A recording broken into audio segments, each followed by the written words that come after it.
Hi there, my name is Tim Chapman and I'm a professional fine art landscape and travel photographer.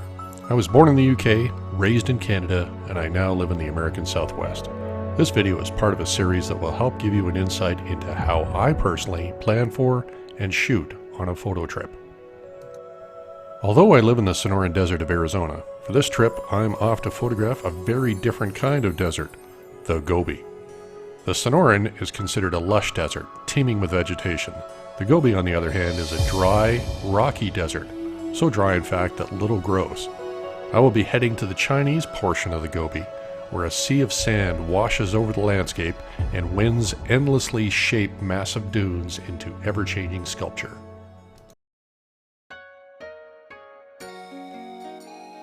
Before any trip, I always look at the logistics involved.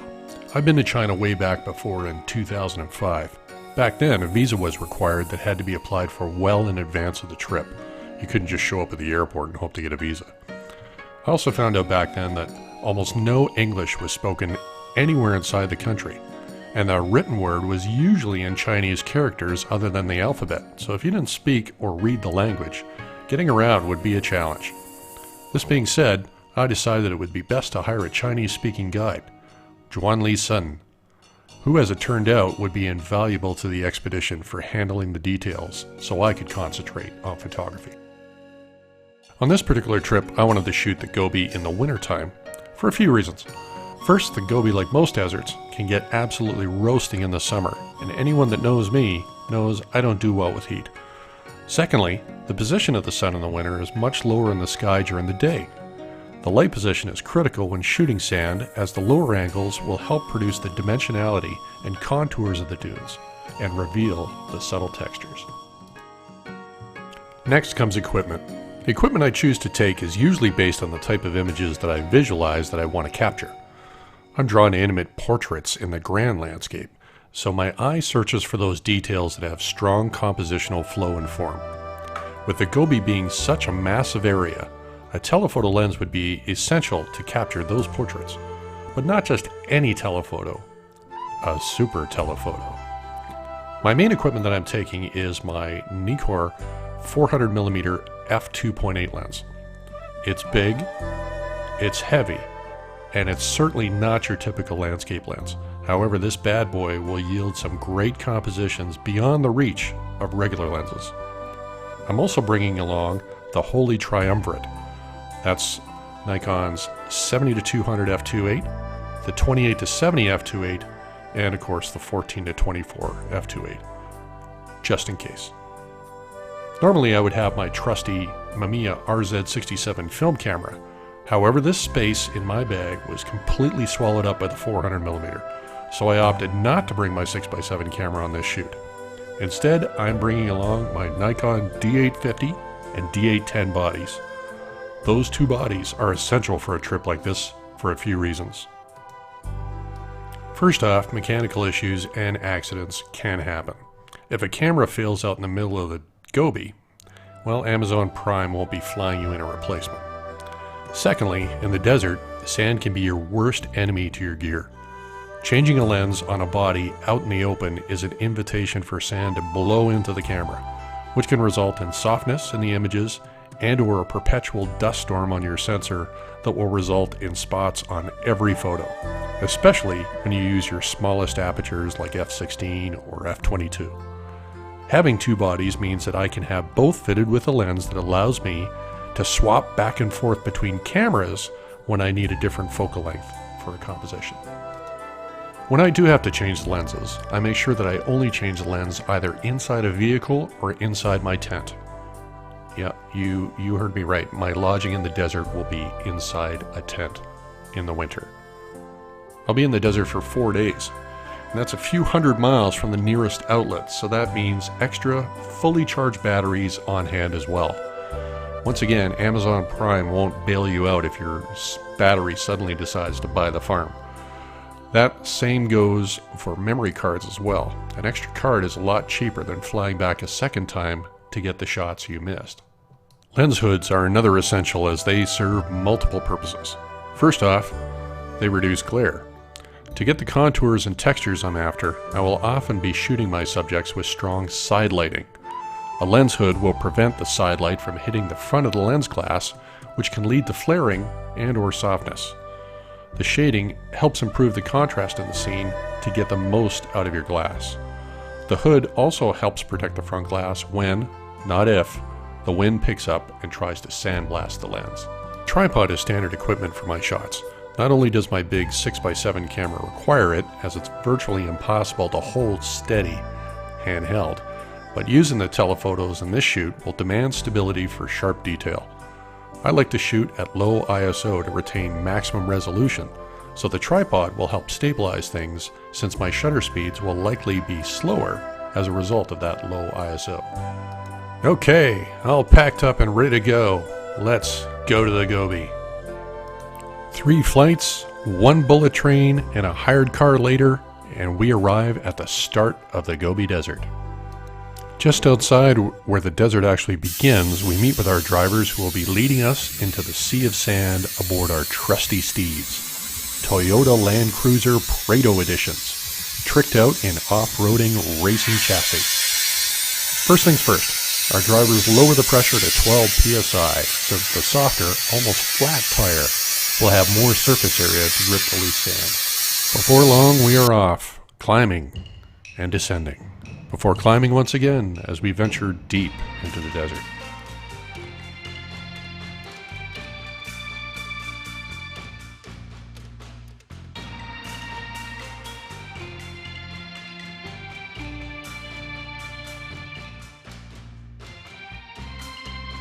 We comb our eyes over the landscape looking for compositions hidden in plain sight. It is not long before I spot many wanting their portraits taken. We set up the first of 3 camps high in the dunescape. The light of day is now low above the horizon, and it's bringing the landscape to life with perfectly carved textures. Since in my compositions I'm mainly looking for the patterns and play of light and shadow, I decided to put my 400 f2.8 on one of my camera bodies, and a 70-200 is going to go on the other camera body for now. The low sun is darkening the shadows, and I'm going to underexpose anywhere from 2/3 to a full stop to darken them even further. Sometimes I would use my exposure compensator to save me from adjusting the exposure with each shot, but as the light moves here, I find myself continually making small manual tweaks in the exposure.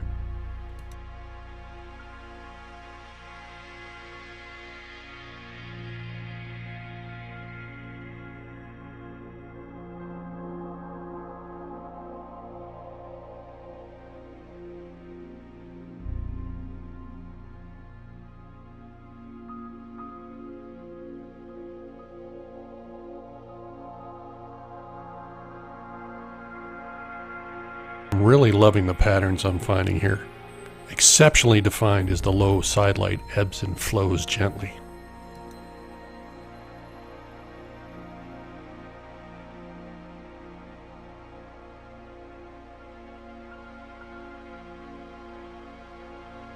The precision here is mind-blowing. How the wind can carve such intricate details.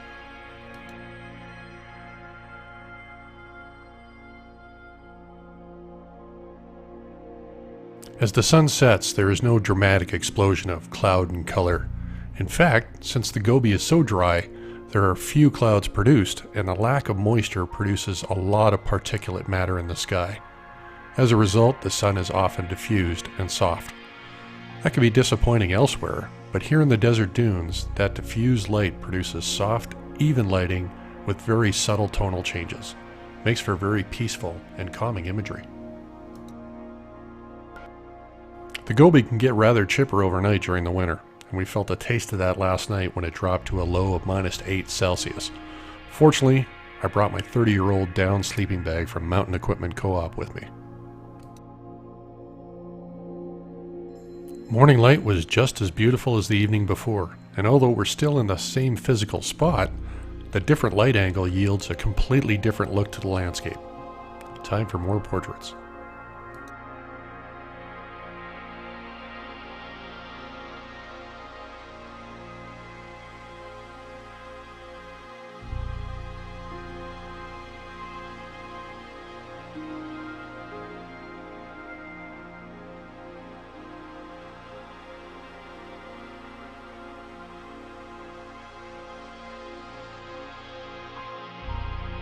A hot bowl of noodles and breakdown of camp, and then it is off to find more glory in this amazing place.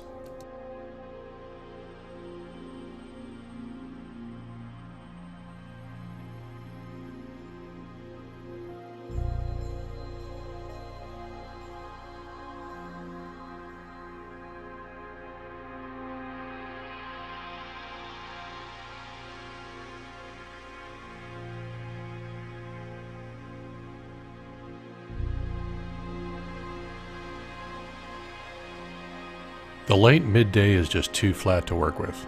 Although it is winter and the sun isn't as high in the sky, the light that illuminates the sand lacks any shadow. Without shadow, you don't get the contour and the textures that give the landscape three-dimensionality and make it rise up to you. We would have to wait until later in the day for that magic to reappear, and appear it did.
When the sun ducked behind the massive dunes, the resulting twilight painted the landscape in a darker, moodier hue, with just a hint of purple. Absolute magic.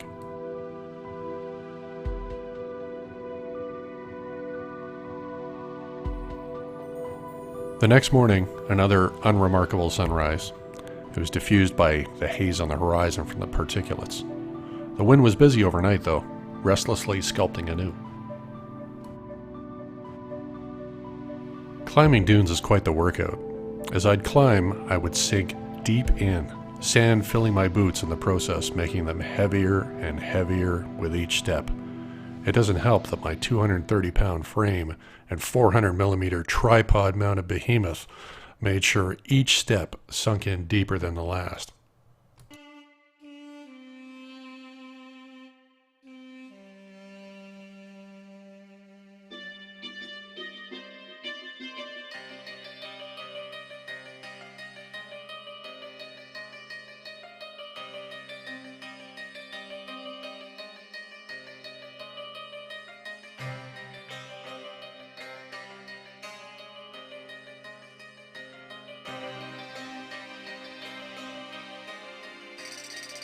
Even with all the off-roading mods and very capable, experienced drivers, the sand can also prove challenging to these vehicles, as exhibited when one of our trucks got high-centered on the crest of a dune.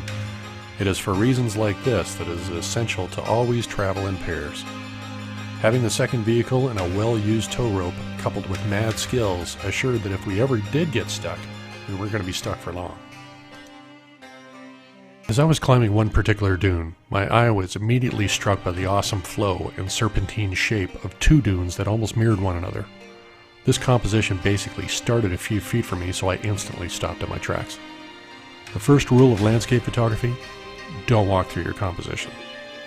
One more step would have disturbed the intricate patterning of the crest of the dune, so I would venture no further, but instead reach for a wider lens so I could get the detail up close and also the flow as it led the eye further up the dune, following the contour of the second crest. I love capturing images that pull the eye through the photograph. Exercise for the eye holds interest and makes for a much more impactful piece. Since I had the wider angle lens out, I thought I would take this opportunity and capture a few images of the grander landscape.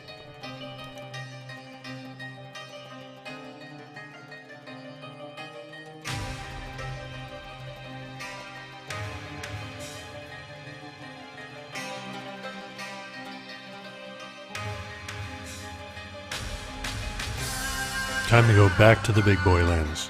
One thing about using the super telephoto is that the lenses tend to have a very shallow depth of field, even at small apertures. I try to avoid closing my lenses down to their smallest aperture, as most lenses usually suffer from diffraction. That is, softness in the corners. The softness may not be apparent in small reproduction, however, because I go very large with my work, that edge softness becomes very notable when you enlarge pieces that are over 5 feet in length. That being said, I've found that most lenses perform their best with edge-to-edge sharpness with the aperture set somewhere in the middle of the range. When that sharpness is critical to me, I usually use a range from f8 to f13 depending on the lens. In my compositions here, I am compressing the distances between objects that can vary quite a bit, such as in this image. The closest ridges here are about 100 feet away, and the furthest ridges are at about 150 feet. Visually, the super telephoto can make them look like they are right behind one another, rather than being 50 feet apart. However, as I manually focus, it becomes apparent that the two focus points are quite different. Now if I focus on the front, look at how soft the rear ridge becomes. If I focus on the rear, look at how much the front goes out of focus. Now, if I focus somewhere in the middle and then close my aperture down, I will increase the depth of field and more will come into focus. The question is whether I will be able to close the lens enough to get the front and back ridges both in focus without suffering diffraction in the corners.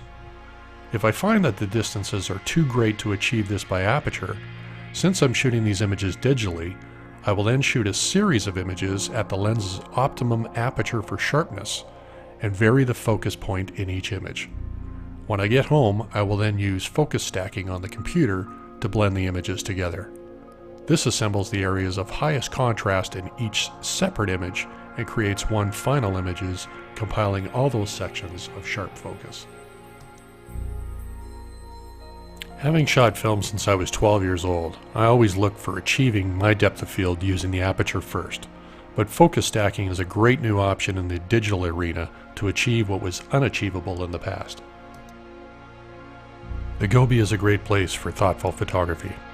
The isolation of being scores of miles from anyone else allowed me to be at one with nature. Time seems to tick away slower here, when the only sound you hear is the wind brushing away at the sand as it forms its next masterpiece of sculpture.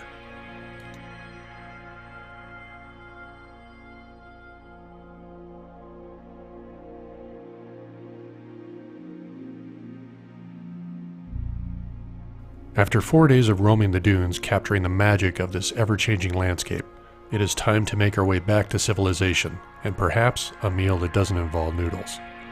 It's been a great trip in the solitude of sand, and I've come away with many photographs that I'm quite happy with.